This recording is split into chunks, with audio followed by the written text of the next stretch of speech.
ఎలక్షన్లు అయిపోయాయి. దాదాపుగా 6 నెలలు దాటింది.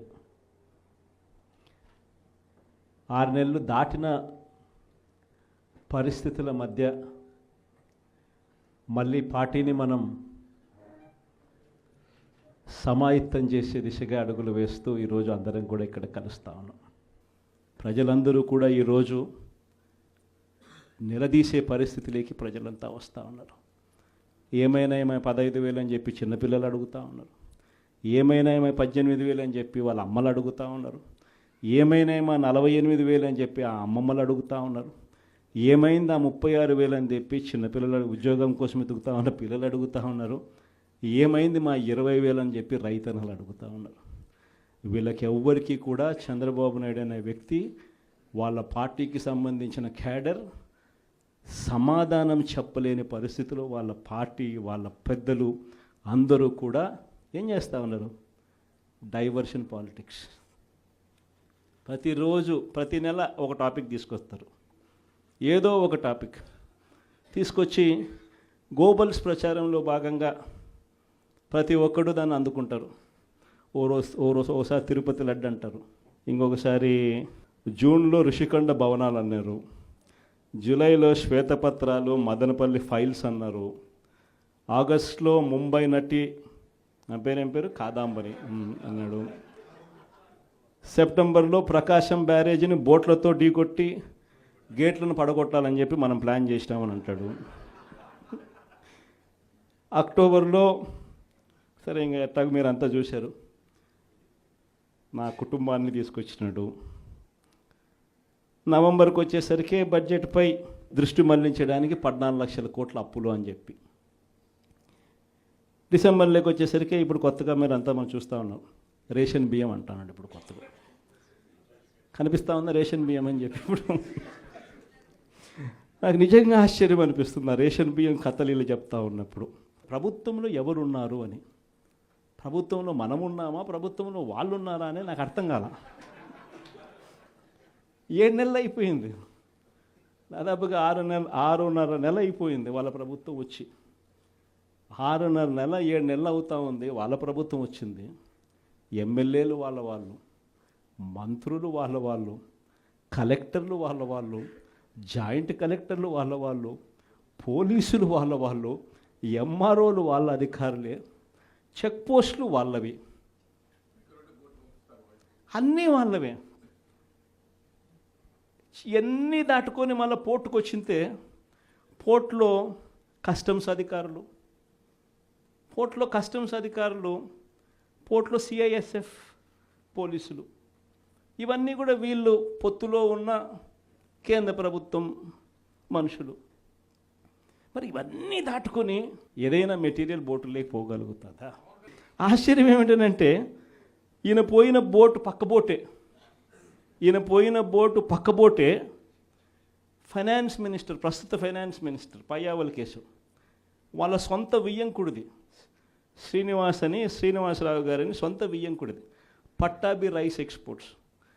ఆయన ఎక్స్పోర్ట్ చేస్తున్నాడు పక్కన, అదే పోర్ట్లోనే పక్కన. అడిగిపోడు దీంట్లోకి వచ్చి మాట్లాడతాడు. నాకు ఆశ్చర్యం అనిపించింది, అసలు ఏందిరా నాయన ఇది, ఎవరు ప్రభుత్వంలో ఉన్నాము, ఎవడు చేస్తూ ఉన్నాడు అని చెప్పి. వైఎస్ఆర్సీపీలో మన కార్యకర్తలు మనోళ్ళందరూ వ్యవస్థీకృత నేరాలంట. అసలు వ్యవస్థీకృత నేరాలు చేస్తూ ఉండేది ఎవరు? చేస్తూ ఉండదు వాళ్ళు, చేసింది వాళ్ళు, మన మీద ఏళ్ళెత్తి చూపిస్తూ ఉండరు. నిజంగా ఇవన్నీ చూసినప్పుడే అసలు ఎందుకు జరుగుతూ ఉన్నాయి ఇవన్నీ అని చెప్పి చూస్తే, రైస్ ఎక్స్పోర్ట్స్లో ఆంధ్ర రాష్ట్రం, ధాన్యం ఎక్స్పోర్ట్, బియ్యం ఎక్స్పోర్ట్స్లో ఆంధ్ర రాష్ట్రం నెంబర్ 1గా ఇప్పుడు నుంచి కాదు, దశాబ్దాలుగా మనమే నెంబర్ 1. తెలంగాణ నుంచి బియ్యం మన దగ్గరికే వస్తుంది, ఆంధ్ర నుంచి రైతులు పండించిన బియ్యాన్ని ఇక్కడి నుంచి ఎక్స్పోర్ట్ చేస్తారు. అదే తప్పేం కాదు, ఎప్పటి నుంచో దశాబ్దాలుగా జరుగుతూ ఉంది. ఆంధ్రాలో రైట్ ఎక్స్పోర్ట్స్ నెంబర్ 1. అందులో ఈ పయ్యావుల కేశవ్ వాళ్ళ వియంకుడు, ఈ పట్టాభి రైట్ ఎక్స్పోర్ట్స్, ఈయన ఆంధ్రాలో నెంబర్ 1. ఇది నిజంగా ఇది కొత్త ఏం కాదు. ఎందుకనంటే ఇది ఎప్పటి నుంచో జరుగుతూ ఉండేది. బియ్యం అనే రైతులు పండిస్తూ ఉన్నారు, రైతులకు గిట్టుబాటు ధర రావాలి, రైతులకు మంచి రేటు రావాలి అని అంటే ఎక్స్ట్రా పండించిందంతా రైతులు ఎక్స్పోర్ట్ చేసుకుంటూ ఉండే సాంప్రదాయం ఎప్పటి నుంచో జరుగుతూ ఉంది, జరుగుతూ ఉంది. అయితే దీన్ని ఎలా ట్విస్ట్ చేస్తూ ఉన్నారు అనేది ఇప్పుడు ఆశ్చర్యం.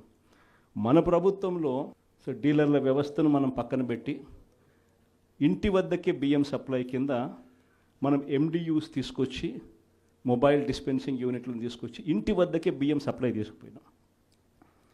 మొట్టమొదటిసారిగా మనం బియ్యం క్వాలిటీని పెంచినాం. మధ్యస్థు సన్నకార బియ్యం ప్రమోట్ చేసినాం, ఇవ్వడం.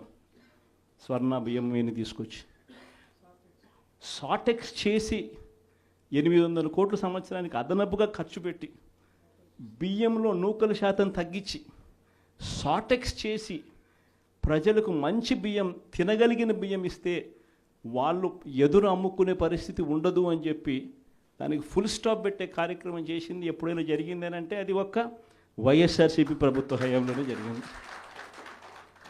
ఈరోజు వీళ్ళు ఏం చేస్తూ ఉంటారు? ఈరోజు ఒక పద్ధతి ప్రకారం ఫస్ట్ ఇంటి వద్దకే బియ్యం ఆపేసినారు.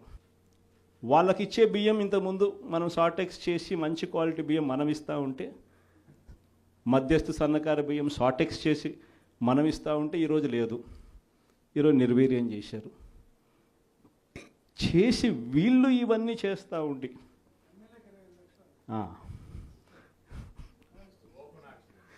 చేసి వీళ్ళు ఇవన్నీ చేస్తూ ఉండి వీళ్ళ వల్ల, వీళ్ళ తప్పిదాల వల్ల ప్రజలకు నాసిరకం బియ్యం సప్లై కావడం వల్ల, ప్రజలకు సరిగ్గా బియ్యం సప్లై చేయకపోవడం వల్ల ఇది రివర్స్.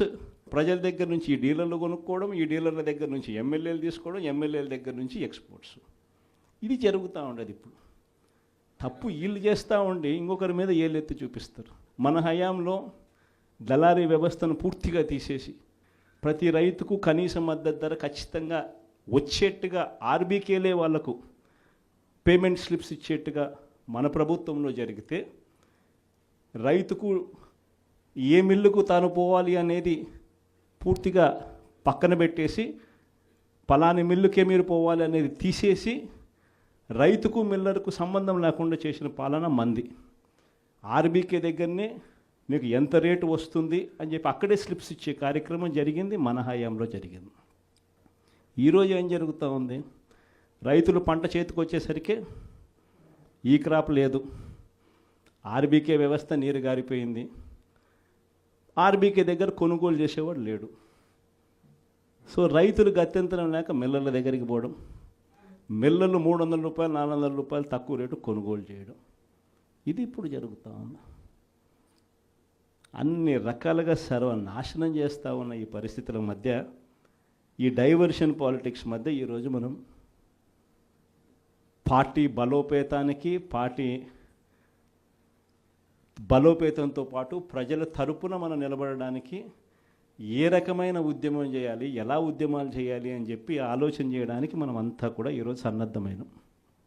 ఎందుకంటే ప్రజల తరపున మళ్ళీ పోరాటం చేయాల్సిన సమయం వచ్చింది. ప్రజల తరపున ప్రజలకు దగ్గర కావాల్సిన సమయం వచ్చింది. ప్రజలు ఇబ్బందుల్లో ఉన్నప్పుడు మనం ఉన్నాము అన్న భరోసా ప్రజలకు మనం ఇవ్వాలి. ప్రతి అడుగులోనూ వ్యతిరేకతే. ఒకవైపున చేయాల్సిన ఏ మంచి పని జరగలేదు. సూపర్ 6లు లేవు, సూపర్ 7లు లేవు. మరోవైపున వ్యవస్థలన్నీ పూర్తిగా నీరు గారిపోయాయి.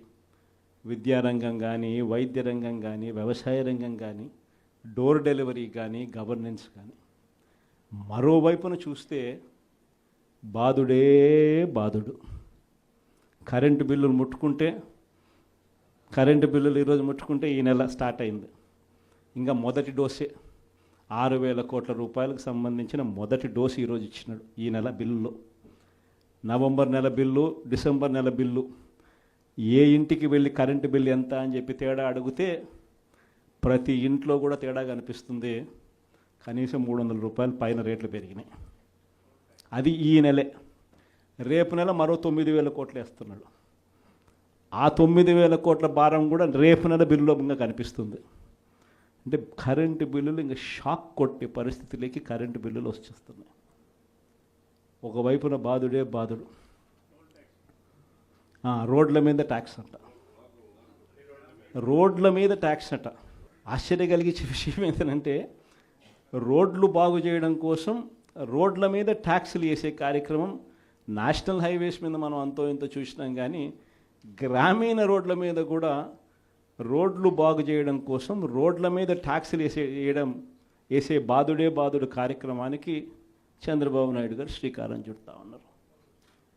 ఆశ్చర్యం నిజంగా ఏమిటంటే ఆయన హయాంలో మన హయాంలో రెండు తేడా చూస్తే రోడ్ల మీద మనం ఖర్చు పెట్టింది 43,000 కోట్ల చిల్లర అయితే ఆయన హయాంలో ఖర్చు పెట్టింది 27,000 కోట్ల చిల్లర మాత్రమే.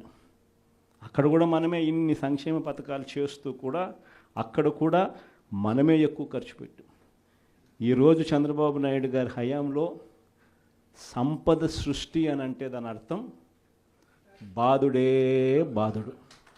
ఇది చంద్రబాబు నాయుడు హయాంలో డెఫినిషన్ సంపద సృష్టికి సంబంధించి.